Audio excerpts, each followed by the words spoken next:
والصلاة والسلام والتكريم والتعظيم على سيدنا محمد سيد الأولين والآخرين وعلى آله وأصحابه وأتباعه وأولياء أمته أجمعين إلى يوم الدين. عزيزان الخوشويستان لشوي تري جمعة مباركة لخدمتي كتابكي جنابي ما وصل الله كريم والنريز غريق الرحمة به الوردة العنبرية في سيرة حضرة البرية لباسي سيرو جياني باقي بيغمبرا صلى الله عليه وسلم قشتنا أو شويناني كوا بيغمبري صلى الله عليه وسلم لغزاي بدر سركو وكم الله معجزي قولا رويدا ونصرتي بيغمبرو صلى الله عليه وسلم وأصحابه الإسلام الحمد لله فكمانجي شوار دوابو أدروشاوة لهم عالمات دنجي داوة معلومي هم لا يشوانو كل السيرة ماشي بيك داوة براستي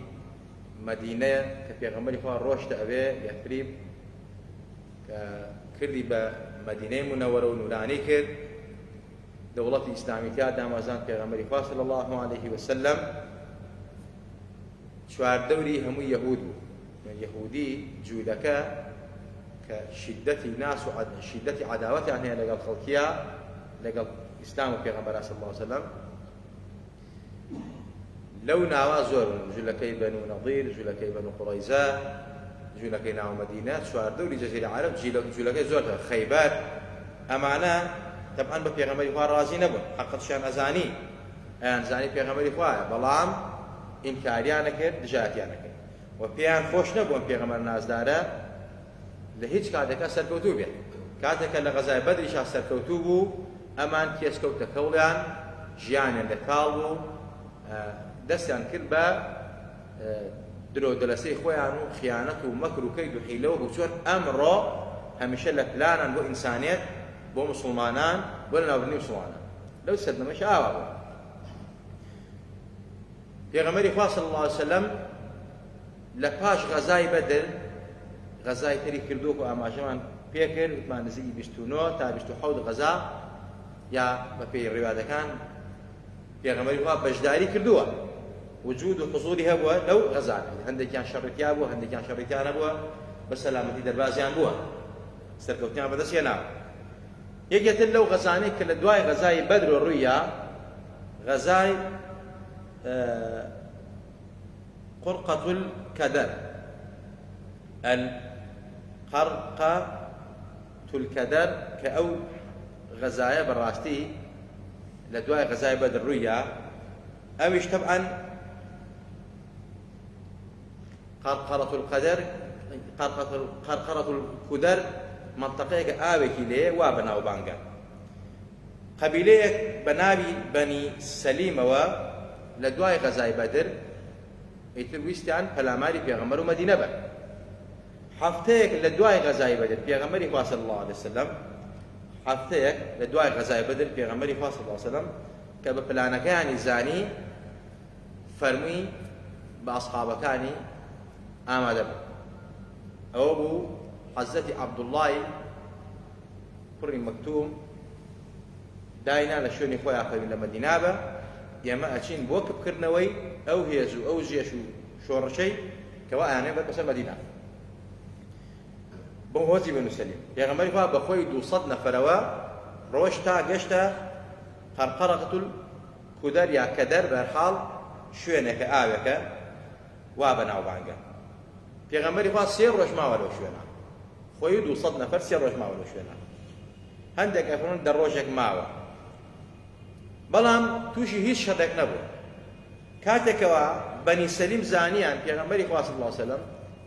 بەم هێزەوە هاتووە بۆیان ئەوان دایانە هەردوو شاڵەکانە ڕایان بەرامبەر پێغەمبەری خوا نەیانتوانی بۆستن ئەمەش ترسێکە خوا خستێ دڵیانەوە الحەمدوللا پێغەمبەر و سەحابە بەشەر ئەو هۆزەیان پەرتەوازی پێ کرد و دایان بە شاخە و دوورکەوتنەوە لە شاری مەدینە و پێغەمبەر و سەحابە لە شەڕیان بە دوور بوون ئەمە شەڕێکی تری پێغەمبەری خوا ئەمە غەزایەکی تری پێغەمبەری خوا صلی الله عليه وسلم قەرقەرەة الکودەر کە لە دوای غەزای بەدر پێغەمبەری خوا ئەنجامی دا سەڵات و سەلامی لەسەر بێ غەزایەکی تری پێغەمبەری خوا صلی الله عليه وسلم مامۆستا ئاماژەی پێ کردووە ئەوەیەکەوە سریەی سالمی کوڕی عومەیر. ئەم سریە پێغەمبەری خوا ناردی خۆی بەشدار بکە، ناردی بۆ لە ناوبردنی ئەبوو عەفکەی یەهودی. ئەبوو عەفکەی یەهودی شاعیرێک یەهودی بوو تەمەنی 120 ساڵ بوو، زۆر ڕقی لە ئیسلام لە پێغەمبەر صلی الله علیه وسلم، هەمیشە و دائیم شعرەکانی هەجوی پێغەمبەری خوایە کرد. لە دوای غەزای بەدر کە پێغەمبەر ئەو سەرکەوتنەی بەدەستهێنا موسڵمانان و ئەسحاب سەرکەوتن و دەستکەوت، وەک ئەرزم کردن یەهود کەوتنە ئەوەی تر پلان دانێن، ئەگەر پلان دانەنێن ئەم پێغەمبەرە داوە سەرەوانیشە. حتا ئەم ئەبوو عەفکە و کەعبی کوڕی ئەشرەف و ئەمانە هەندێکیان لە دوای غەزای بەدر چوون بۆ ناو قوڕیشەکان بۆ مەکە، چۆن ئەبێوە بەغیرەت بن، چۆن ئاوا دەیان بەسەرتانە، ئیتر پەمپیان نەدان بۆ ئەوەی کە ئەوان تۆڵە بکەنەوە. بەڵام پێغەمبەری خوا صلی الله علیه وسلم لە شعرەکانی ئەم کابرا ئەبوو عەفکەی یەهودی زۆر ناڕەحەت بوو، زۆر ئازاری پێغەمبەری خوای دا. تەمە بە شعرەکانی وجومیە کرد، باسی ناموسی پێغەمبەری خوایە کرد، باسی ناموسی ئەسحابێ کرد، گاڵتەی بە ئیسلامە کرد. جارێک نەبوو، دوو جار نەبوو، دە جار نەبوو، زۆر بۆیە ئەخیر جار پێغەمبەری خوا ئەوەندە ناڕەحەت بوو، ئەوەندە ناڕەحەت بوو، فەرمووی پێغەمبەری خوا صلی الله علیه وسلم کێ ئەم مەلعونەمان بۆ لە ناوە بە، کێ ئەم مەلعونە ناوە بە. سالمی کوڕی عومەیر ڕەزا و ڕەحمەتی خوای لەسەر بێ فەرمووی ئەهد بێ لە بەینی خۆم و خوای تەبارەک وتەعالا، ئەبێ ئەو دڵی پێغەمبەری خوا خۆشکەم، ئەبێ ئەم کافرە مەلعونە کە ئاوا ئازاری پێغەمبەر و ئەسحابەدا شەر بێ لە ناوی مڕەوانەی جەهەنەمی کە. خۆی و چەند نەفەرێک ڕۆشتن بە شێوازێک کوشتیان، یعنی کەس نەیزانی کێ کوشتێت. چوونە سەری لە ماڵەکەی خۆیان خنجەری کرد بە جەرگیا و لە ناوی بێ. لەو کاتا کە خنجەرەکەی پێ و هاوارێ کرد خەڵکاتە سەری کەس دیار نییە، خنجەرێک کرا بە سکی و بە وری و بە جەرگیا و ڕەوانەی جەهەنەم کرا. هەر لە شوێنەکەی خۆیان ناشتیان و کوپیان کردن. هەر پیس بوو، کابرایی پیس و خەسیس بوو، شاعیرێک بوو. جگە لەوەی هجوومێک لەسەر ئیسلام و پێغەمبەری خوا صلی الله علیه وسلم هجوومیە کردە سەر خەڵکانی تری کە جنی جوانی بووایە، کچی جوانی بووایە، یعنی خەڵکی تری بێزار بوونی. هاتۆ بە خزمەتی پێغەمبەری خوا وتیانە پێغەمبەری خوا ئەوە ڕەوانەی جەهەنەمان کرد. پێغەمبەری خوا دوعای خەیری بۆ کرد و فەرمووی ئەلحەمدولیلا ئیتر موسڵمانان لە زبانی ئەم خەستە پیسە بەدوورە بێ. هەندێک ئەفەرموون بەڕاستی تر ئەوە کۆتا شاعیری یەهودی بوو، کۆتا شاعیری بێئەدەب بوو کە هجوومێک لەسەر ئیسلام و پێغەمبەری خوا صلی الله علیه وسلم لەنایەدا. کەعبی کوڕی ئەشرەفیش ئەمیش یەکێک بوو لە سەنادیق یەهودی، یەکێک بوو لەوانەی کە لە ناو یەهودیا پێگە و جێگەیەکی بوو، دەوڵەمەند بوو، کابرایەکی بەخۆی جوان بوو، بەڵام شاعیر بوو، زۆر ئازاری پێغەمبەری خوا دەدا. یەکێک بوو لەوانەی کە دوای غەزای بەدر چووە ناو قوڕەیش وەلای ئەبوو سوفیان و وەلای سەنادیقی قوڕەیش پەم پێدان، ئەویت پێیان ژیان خۆشیتیان نەما لەسەر ئەرز و لەسەر زەمینێکە لە شار و وڵاتێکە کە محەممەدی کوڕی عەبدوڵڵای تیا بێ و ئەو دەسەڵاتدار بێ. ئیتر بەڕاستی ژێرزەمین لەسەر زەمین خۆشترە. بە شێعرەکانی ئازاری پێغەمبەری خوا و ئەسحابی پێغەمبەری خوا و موسڵمانانەدا. بەڕاستی بە هەمان شێوە پێغەمبەری خوا ناڕەحەت بوو لێ. محەممەدی کوڕی مەسلەمە ڕەزا و ڕەحمەتی خوای لەسەر بێ کە ئەسحابێکی پێغەمبەری نازار بوو صلی الله علیه وسلم، ئەم زاتە ئەمیش ئەهدی کرد لە بەینی خۆی و خوای تەبارەک وتەعالا دڵی پێغەمبەر خۆشکە بە ناوبردنی ئەم مەلعونەوە کە ئازاری موسڵمان و ئەسحاب و پێغەمبەرەدا صلی الله علیه وسلم. محەممەدی کوڕی مەسلەمە ئەسحابێکی نازاری پێغەمبەر بوو. هاتە خزمەتی پێغەمبەری خوا فەرمووی یا ڕەسوڵ الله ئیجازە ئەدەی بڕۆم بۆی. تەمەن ئەمانە قیسانە کە باس کراوە زۆر جارێ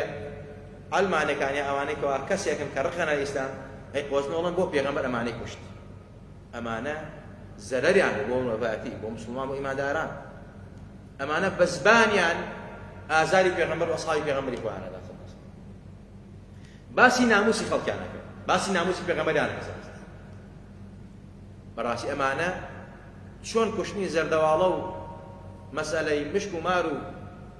ئەو دوو مشکۆمانە واجبە لە ئیسلام زەرەری هەیە ئەو نەوع کەسانەی کەوا بوتانچین ئەو نەوع کەسانەی کەوا ئازاری مسلمانانە دەن بەڕاستی لەمە ئەفن کوشتنیان واجبە لە کاتێکە کە بەڕاستی ئاوا ئازار بەخشن مای بوتانکەر بن جوێن دەربن قسە دەربن مەسەلە ئەگەر تۆبە نەکاو نەگەڕێتەوە ئەگەر داوای تۆبەی لێ بکرێت ئەمانە زۆر بێئەدەبن بەرامبەر پێغەمبەر حتا چەند جارێک ئەمانە یەکدوانی هەنگیران بە ئەسیری پێغەمبەری خوا بەریدا نەرمینوان لەگەڵان بەڵام دوای ئەوە بە هەماشەوە دەستیان بە جوێندان و بە هەجوی پێغەمبەری خوا سەحابەی پێغەمبەری خوا کردەوە یعنی هیچ خەلەلێک لەوان نییە کە بۆ پێغەمبەری خوا ئەمانەی کوشتووە ئەمانە درۆیان لەگەڵ پەیمانەکە کە بە پێغەمبەردان ئەمانە درۆیان لەگەڵ قەومەکەی خۆیشان ناکرد درۆیشان لەگەڵ مجتەمەع و کۆمەلگا کرد کە من و تۆ دۆستایەتیمان کرد با فقێکمان جیاواز بێت ئەبێ حورمەت لە یەکتری بگرین ئەبێ ڕێز لە یەکتری بگرین ئەمان کە پێغەمبەری خوا هاتە مەدینە دەستوورێکی دانا لەگەڵ یەهودەکانە بەڕاستی مافی ئەوانیشی دابوو بەڵام ئەوان خیانەتە لە پێغەمبەری خوا کرد سڵ لەوانە مەسەلە ئەبوو عەفکە و کەعبی کوڕی ئەشرەف ئەمان محەممەدی کوڕی مەسلمە فەرمی یا ڕەسوڵ الله ئەم کەسە مادەم ئەوە دەدرۆزن دەرچوو لەگەڵ ئێمە خیانەتی کرد و هەجوەکە بە شێرەکانی باسی ئافرەتەکانی ئێمەیەکە ئەمە پێویستە ڕوانەی جەهەنەم بکرێت ئەمە پێویستە بکوشرێت پێغەمبەری خوا فەرمی کێ ئەو کارێکە فەرمی قوربان من ئەیکەم بەڵام بەو مەرجەی ئیجازەم بەی کۆمەڵە قسە ئەمە خیدای حەربیە ئەمە فێڵی شەڕە پێغەمبەری خوا فەرمی ئازادی بڕۆ چی ئەەکەی بکە محەممەدی کوڕی مەسلەمە هات چوو بە لای کەعبی کوڕی ئەشرەف دی بەڕاستی گیرمان خوا دەبێت ئەم محەممەدی کوڕی عەبدوڵڵاه هاتۆ بە ناومان سەرانەمان لێسێن و پارەمان لێسێن و داواشمان لێکاو ئیتر ژیان و سەر ئەرز ناخۆشە کە محەممەدی تیا بێت ئەمە ئەمە فێڵێکی شەڕ بوو کە ئەو سیقەی بکە عەلاقەتی لەگەڵا عەلاقەتێکی لەگەڵا دروست کرد دوای ئەوە مەسەلە هەندێک معاملە و شیکەوتە بەینانەوە داوای بارمەتەی لێ کرد ئەبێ ئافرەتەکانی خۆتان کردە بارمەتە لای من محەممەدی کوڕی مەسلمە فەرمی ئافرەتەکانی ئێمە چۆن لەگەڵ بارمەتە ڕەهەن لای جەناب یان بیکرد بارمەتە تۆ پیاوێکی جوانی ئافرەتەکانی ئێمە دڵ لە تۆ چێت بەڵام شمشێر و وڵاو شتەکان ماکەنە بارمەتە لای وتی دەی باشە دەی کەیەنی وتی لە فڵانە ڕۆژایەنین لە فڵانە کات ساتە لە فڵانە کات ساتە بە حساب شمشێر و سلاحی ئەو وەختەکە چییە ئەیبات بۆ کەعبی کوڕی ئەشرەف و تەسلیمی کە پەیمان لە نێوانانە هەیە ئەمە ئەبێت بارمەتە کە ئەهد و مەوعید لە بەینانە هەبێت لەو کات و ساتە کە کەعبی کوڕی ئەشرەف باوانکەنە دەرۆ وەختەمان لە قەڵا بوو جوولەکان لە قەڵاکەیەدە دەرۆ بۆ ئەوەی کەوا تەسلیمی دەوری تەسلیمی خۆیان بکەن بەڵام ئەمە خێتەیەک و فێڵەکە محەممەدی کوڕی مەسلمە دای نابوو بۆ ناوبردنی کە هاتە دەرۆ دایان لەگەرنی کوشتیان و نەجاتیان دا و گەڕانەوە لای پێغەمبەری خوا صلی الله علیه وسلم تیان یا ڕەسوڵ الله ڕەوانەی جانمە جا ئەم غەزانە پێغەمبەری خوا بەشدار بکە چەند غەزای دێت ئەمانە کە بەڕاستی کوژران مستحق بوو وەک چۆن کەسێکی ئێستا لە وڵات و نیشتیمان ئەگەر خیانەت لە نیشتیمان بکات ئەمە خیانەتی عوزمایە دەست لەگەڵ دوژمنات تێکەڵ کات ئەوێ کوژرێت ئەم نەوعە کەسانە ئاوا بوو پێغەمبەری خوا ئەرزم کردن گرتنی بە ئەسیری معاملەی زۆر چاک لەگەڵا کردن زۆر حورمەتی لێگرتن بەڵام لە دوای بەربوونیان چەند جارێ عینی تاس و عینی حمام و جویانە بەسەر پێغەمبەری خوا ئەسڵای پێغەمبەری خوا بۆیە جاری ئەخیر پێغەمبەری خوا فەرمووی تر بەستە ئەبێت زوانیان جا خۆشەویستان ئەگەر کەسێکیش نەبێت دیفاع لە پێغەمبەری خوا بکات صلی الله علیه وسلم بەرگری بکات لەو پێغەمبەر نازارە صلی الله علیه وسلم خوا خۆی بەرگری لێ خوا خۆی وعدی داوە ئەفەرمێت إن الذين يؤذون الله ورسوله لعنهم الله في الدنيا والآخرة وأعد لهم عذابا مهينا أما نص القرآن أواني كوا آزاري خوا وبيغمري خوا صلى الله عليه وسلم أوانا براسي خوا لدنيا ولا قيامتها نفرتي عليك خوا نەفرەتیان لێکا یعنی دوویان خاتۆ لە ڕەحمەتی خۆی بێبەشن لە ڕەحمەتی خوا و هەروەها لە قیامەتیش خوا عەزابی تند و تویژی بۆ چاوەڕێک ئامادە کردوون. عەزابی دنیایان نەفرەتە، عەزابی قیامەتیان نەفرەتە لەگەڵ عەزابی تند و تیژ و جەهەنەم و ئاگری جەهەنەم و دۆڵەکانی جەهەنەمە وەیل و هاوار و لەبەتی بەوانەیە. ئەو کەسەی کەوا کاریکاتێری بەرامبەری پێغەمبەری خوا دووتی لە سویت، ئەمە شتێک نییە واقعە، ئێستا هەر لە ئەنتەرنێت سێرچ بکە بڵێ ئەوەی کەوا کاریکاتێری بەرامبەر پێغەمبەری خوا دروست کرد چی بەسەر هاو. ئەوە دوای 5-6 ساڵ لەو حادیسە لەو کاریکاتێرانە کۆمەڵە موسڵمان بەڕاستی چەند جار تەقیان لێکرد ویستیان بیکوژن هینیکەن پێوە نەبوو لە هینی خۆی نەیەکە تۆبەی نەیەکە نەگەڕاوە بەڵام خوای تەبارەکە خۆی بۆی پۆلیسیان بۆ داناو حمایەتیان کرد بەڵام پۆلیس لەگەڵ مەلایکە و فریشتە چی پێ کرد جێش و جاش و خۆ و ئەمریکا و بەریتانیا لەگەڵ خۆی خوا چی پێ کرد یەک مێشووی لەخوا نەمرید ناو بە یەک حادیسەی سیارە خۆی و حیمایەکانشی سووتان خوای سووتێنێن خوا ئەفەرمێ ئینە شانیەکە بۆ دەبکە ئەوەی ئیهانە بەو پێغەمبەرە بکە بێوێ لە شەڕ و شوۆی کە بکاتەوە خوا شەڕ و شوۆی شکێنێت لەو سەردەمەوە تا ئێستا کەس نەیتوانی هانە بە پێغەمبەری بکە ئەوەشی کردبێتی خوا بەڵای بۆ ناردووە ئیلا خوا بەڵای بۆ ناردووە بەڵای زەمینی بێ بەڵای ئاسمانی بێت خوا بۆی ناردووە بۆ ئەم پێغەمبەرە نازدارە سەڵ الله عەلەیهی وسەلەم خوا بە ڕەحمەت ڕەوانەی کردووە بۆ هیدایەتی بەشەریەت بۆ ئەوەی کەوا خەڵکی لە زوڵمەت و تاریکی و بەرێ بە نور هیچ شتێکی ترین مەبەست نەبووە پێغەمبەر نازدارە سەڵ الله عەلەیهی وسەلەم مەساڵحی خۆی پێویست نەبووە دەوڵەمەندی خۆی پێویست نەبووە هەتا مرد بە هەژاری ژیان هەتا وەفاتی فەرموو بە هەژاری ژیان بە قەرزاری وەفاتی فەرموو پێغەمبەری خوا صلی الله عەلەیهی وسەلەم ئەگەر پاشایی و دەسەڵات و ملوکی پێویستایە ئەیان بە مەلیکی هەموو عەرەب بە سواز بە دینەکە بێنێ نەهێنا لە کاتێکدا موسڵمان دەسەڵاتیان بوو ئەیان توانین ماڵی بۆ بڕاستێننەوە بەڵام پێغەمبەری خوا دنیا نەویست بوو دنیاویست نەبوو ئەو خەڵکەی ئەویستەوە خەڵک مرۆڤ بن ئینسان بن زوڵم لە یەکتری نەکەن ئەو خەڵکە تاوان نەکەن مەعسیەت نەکەن خوای خۆیان بە حەق بناسن ناشکری نەکەن بەرامبەر بەو خوا کە دروستی کردوون ڕزقیانەدا ڕۆزیانەدا ئەمە هەدەفی پێغەمبەری خوا صلی الله عەلەیهی وسەلەم کە بڵێن لا ئیلاهە ئیلا الله محەممەد ڕەسوول الله بەڵام لەگەڵ ئەوەیشا کافر و نەیار و ئەتباعی شەیتان و حیزبی شەیتان و زوڕاتی شەیتان هەمیشە و دائیم لە پلان و پێغەمبەری خوا صلی الله عەلەیهی وسەلەم ئەینا ئیسلام قەت حەزی بە خوێنڕشتن نەکردووە حەزی بە شەڕ نەکردووە حەزی بە ئاژاوە نەکردووە لە هەر شوێنێکە هەر وڵاتێکە سوپای ئیسلام بۆی چووە ئەگەر شەڕیان نەکردایە ڕێک و پێک ئیسلام ئەو شار و وڵاتەی ئاوەدانترە کردەوە بەڵام ئەگەر شەڕیان بکردایە سوپای ئیسلامی ئەو کاتە بەڕاستی بەرگریە کرد